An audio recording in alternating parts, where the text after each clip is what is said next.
O horror da Inquisição Espanhola, tortura psicológica que quebrava mentes e almas. Em 1559, a Plaza Maior de Valadel fervilhava com 30.000 almas. No centro, uma figura cambaleava, coroada por um chapéu cônico amarelo, adornado com demônios e chamas. Catalina Lopes. Seu destino? Algo que superava a própria morte, mas o pior não era o que ela sentia, mas o que o mundo testemunhava.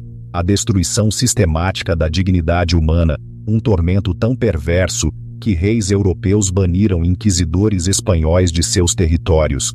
Prepare-se para desvendar os segredos que historiadores tentaram enterrar por séculos. Descubra como métodos que não tocavam o corpo, mas dilaceravam a mente, eram considerados mais cruéis que qualquer tortura física.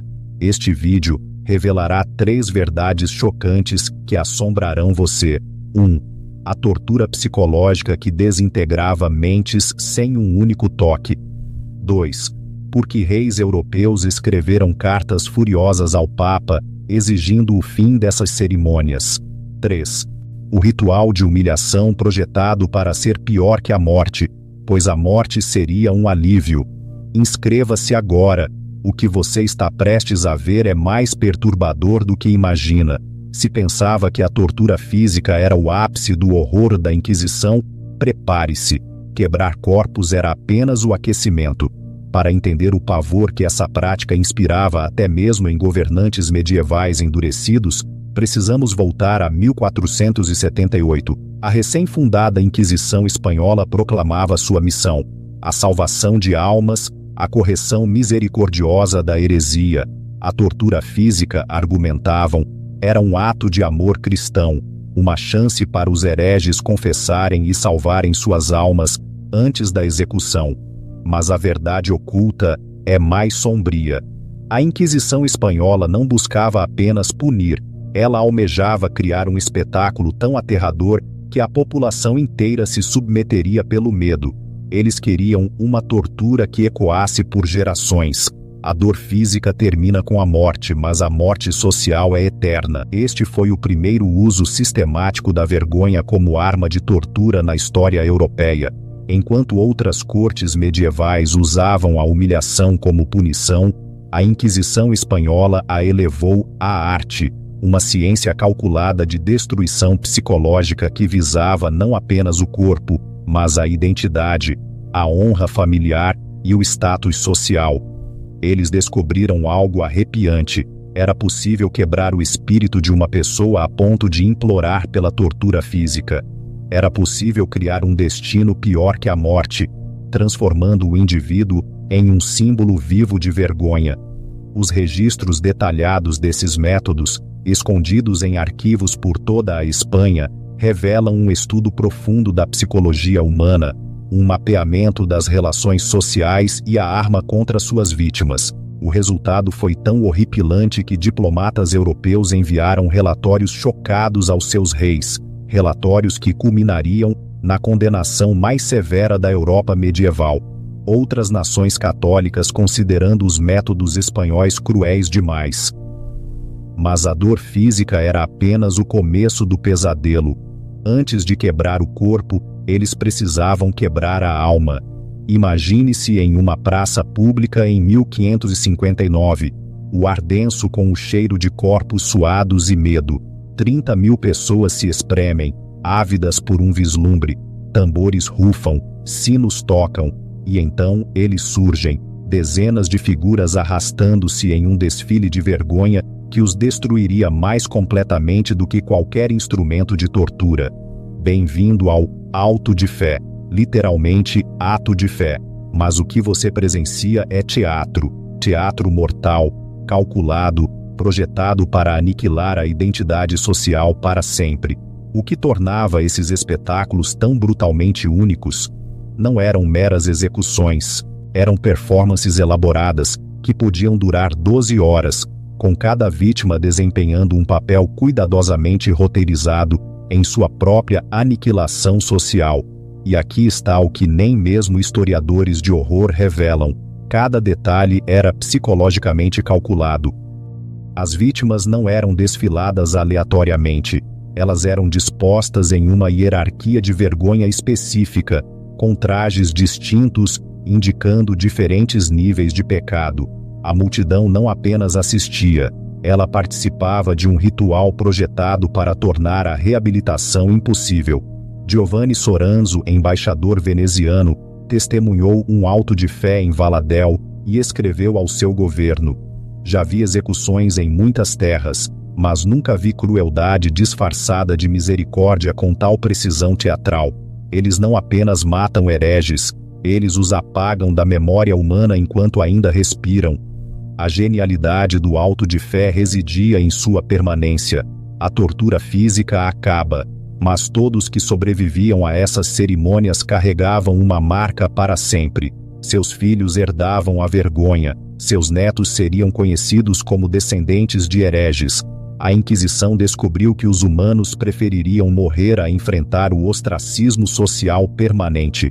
Assim, ofereciam uma escolha: confessar publicamente seus pecados, usar os trajes da vergonha e viver como párias sociais para sempre, ou recusar e ser queimado vivo. A maioria escolhia o fogo. Mas a humilhação pública era insignificante comparada ao que acontecia em particular, pois a portas fechadas, a Inquisição havia aperfeiçoado algo ainda mais devastador psicologicamente. Não saía ainda. O que vou revelar mostra como a Inquisição transformou vestimentas em guerra psicológica com uma precisão que faria interrogadores modernos invejar. Conheça o Coroza, um chapéu cônico imponente que podia atingir quase 2 metros de altura, pintado com imagens de demônios, chamas e os pecados específicos do usuário. Mas não era apenas um chapéu. Era um instrumento de tortura psicológica cuidadosamente projetado. Aqui reside o gênio perverso. O Coroza era impossível de ignorar e impossível de remover. Era preso à cabeça com faixas de ferro que cortavam o couro cabeludo se alguém tentasse tirá-lo. Sua altura o tornava visível a quarteirões de distância. Seu peso, às vezes mais de 13 quilos, causava dor constante no pescoço, forçando a cabeça a uma posição de submissão perpétua. Mas isso era apenas o começo. Emparelhado com o Coroza, estava o San Benito, uma túnica amarela pintada com os crimes e o nome do condenado.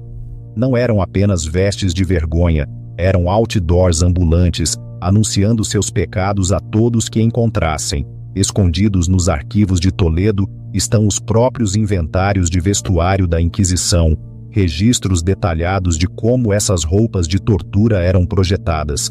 Ouça esta entrada real de 1547. Coroza para Judaizer, altura de 5 varas com sinagoga em chamas e letras hebraicas invertidas para mostrar zombaria da falsa fé. Reforço de ferro para uso prolongado. Uso prolongado.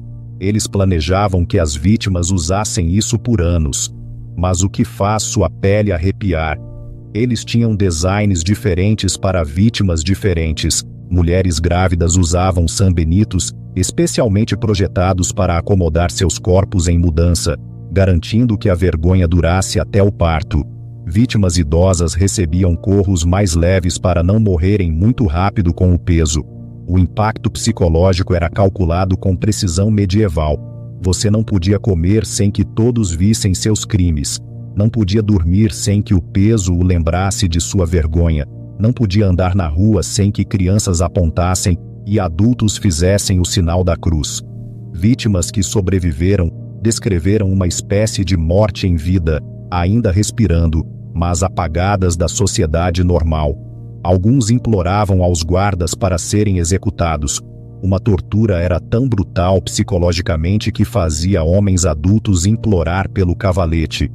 Mas mesmo isso empalidece em comparação com a humilhação final. Sei que isso está ficando sombrio, mas se você ainda está assistindo, está claramente tão fascinado pelas verdades brutais da história quanto eu. Certifique-se de estar inscrito, porque na próxima semana revelarei como esses mesmos métodos de tortura psicológica foram exportados para as colônias espanholas nas Américas. Agora imagine que você sobreviveu ao auto de fé. Você usou o Coroza e o San Benito. Você pensa que o pior acabou, mas a Inquisição guardou a humilhação mais devastadora para o final, algo que chamavam de relaxamento, que soa misericordioso até você entender o que realmente significava. Relaxamento significava que você estava sendo entregue às autoridades seculares para execução. Mas a Inquisição espanhola havia transformado até este momento final em uma tortura requintada, porque você não apenas morria, você morria nu, diante de milhares, após ser forçado a participar de sua própria cerimônia de degradação. Veja como funcionava. Na noite anterior à execução, guardas o despia completamente e o forçavam a andar pelas ruas vestindo apenas uma corda no pescoço. Mas não se tratava apenas de nudez. Era sobre destruir o último resquício de dignidade humana antes da morte. A multidão era encorajada a atirar coisas, não apenas pedras ou lixo, mas dejetos humanos. A Inquisição fornecia instruções detalhadas às autoridades locais sobre como maximizar a humilhação, mantendo as vítimas vivas tempo suficiente para chegar ao local da execução. Mas o que chocou até mesmo os governantes medievais. Eles faziam as famílias assistirem. Crianças eram forçadas a testemunhar a humilhação nua de seus pais. Cônjuges tinham que ver seus parceiros degradados. O trauma psicológico era projetado para ecoar por gerações. Carlos V, imperador do Sacro Império Romano, um homem que testemunhou o pior da guerra medieval, escreveu uma carta furiosa ao Papa Paulo Tairo em 1545. Os métodos espanhóis excedem todos os limites da misericórdia cristã. Vi o saque de cidades e a brutalidade da guerra, mas nunca vi crueldade calculada disfarçada de retidão com tal precisão teatral. Até os executores começaram a se recusar a participar. Registros de Sevilha mostram que a cidade teve que importar executores de outras regiões, pois os profissionais locais não participariam das procissões nuas. Um executor escreveu: "Posso matar um homem rápida e limpa, mas não participarei do assassinato de sua alma." Até o Papa ficou tão horrorizado que tentou impedir o que aconteceu a seguir. Mas a Espanha já havia criado algo que a isolaria do resto da Europa católica. Espere até ouvir como os métodos de tortura baseados na vergonha da Inquisição espanhola se tornaram tão notórios que desencadearam a primeira crise internacional de direitos humanos na história europeia. Em 1560, relatos das cerimônias de relaxamento espanholas chegaram a todas as cortes reais da Europa. Mas não foi apenas a brutalidade que chocou os diplomatas estrangeiros, foi a precisão calculada da tortura psicológica. Outras nações perceberam que a Espanha havia armado a vergonha de maneiras que faziam a tortura tradicional parecer misericordiosa. O ponto de virada ocorreu quando o rei Henrique II, da França, testemunhou um auto de fé durante uma visita diplomática a Madrid em 1559. Sua crônica da corte escreveu: "Sua Majestade observou os procedimentos por menos de 1 hora antes de solicitar partida imediata. Ao retornar às nossas acomodações, Sua Majestade foi ouvida a dizer que os espanhóis descobriram métodos de crueldade que excedem a imaginação dos demônios." Henrique III imediatamente baniu inquisidores espanhóis do território francês. Em meses, proibições semelhantes seguiram-se por toda a Europa. Mas aqui está a parte chocante. Não se tratava de proteger hereges, eram reis católicos defendendo a doutrina católica. Eles estavam horrorizados que a Espanha estivesse usando sua fé compartilhada para justificar métodos que outros católicos consideravam inexcusáveis. O imperador do Sacro Império Romano foi mais longe. Carlos V apresentou uma queixa formal a Roma, argumentando que os métodos espanhóis eram tão extremos que estavam, na verdade, afastando as pessoas do catolicismo. Ele escreveu: "Quando a tortura se torna teatro e a crueldade se torna performance, não servimos a Deus, servimos ao próprio diabo." Até mesmo dentro da Espanha a resistência crescia. Registros dos arquivos reais espanhóis mostram que, Em 1580, a nobreza espanhola estava pagando subornos para evitar comparecer às cerimônias de auto de fé. A corte espanhola estava literalmente pagando para não testemunhar os métodos de sua própria Inquisição. As consequências diplomáticas foram severas. A Espanha se viu cada vez mais isolada das potências católicas europeias. Relações comerciais sofreram, alianças militares desmoronaram, negociações de casamento entre a realeza espanhola e outras famílias nobres católicas foram silenciosamente abandonadas. Mas aqui está a evidência mais condenatória de todas. Em 1588, quando a marinha inglesa protestante derrotou a armada espanhola, nações católicas celebraram. O Senado veneziano declarou oficialmente que a derrota da Espanha era justiça divina por suas crueldades teatrais, disfarçadas de fé. A Europa católica estava torcendo pela Inglaterra, protestante contra a Espanha católica. Os métodos de tortura baseados na vergonha haviam tornado a Espanha um pária internacional entre seus próprios aliados religiosos. A Inquisição espanhola continuou por mais 250 anos, mas nunca mais com a brutalidade teatral do período inicial. Por volta de 1600, as cerimônias de auto de fé foram drasticamente reduzidas. As procissões nuas foram discretamente descontinuadas. O Coroza e o San Benito tornaram-se menos elaborados. A Espanha aprendeu que havia um limite, mesmo para os padrões medievais de crueldade. Eles criaram métodos de tortura tão sofisticados psicologicamente que horrorizaram seus próprios aliados e finalmente contribuíram para o declínio de seu império. A arma da vergonha havia voltado espetacularmente contra eles. Os métodos de tortura baseados na vergonha da Inquisição espanhola não foram apenas curiosidades históricas, foram a primeira arma sistemática da morte social como tortura. Eles descobriram que era possível quebrar alguém mais completamente destruindo sua identidade social do que destruindo seu corpo. Hoje vemos ecos dessas táticas em todos os lugares: campanhas de vergonha pública, linchamentos em redes sociais, cultura do cancelamento. As técnicas mudam, mas a psicologia permanece a mesma. A morte social pode ser pior que a morte física. A Inquisição espanhola provou que os humanos suportariam quase qualquer dor física para preservar sua dignidade e status social. Mas também provou que as sociedades têm limites. Até mesmo as sociedades medievais tinham um ponto de ruptura quando a crueldade se tornava muito teatral, muito calculada, muito desumana. Então, aqui está a minha pergunta para você. Em nossa era de comunicação global instantânea e registros digitais permanentes, estamos criando novas formas de morte social.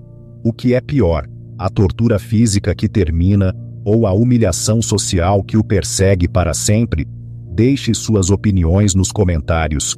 E se este vídeo lhe mostrou um lado da história que você nunca soube que existia, clique no sininho de notificação, porque na próxima semana revelarei como esses mesmos métodos de tortura psicológica foram exportados para as colônias espanholas, e por que foram ainda mais brutais no exterior. Às vezes, os piores monstros usam as vestes da retidão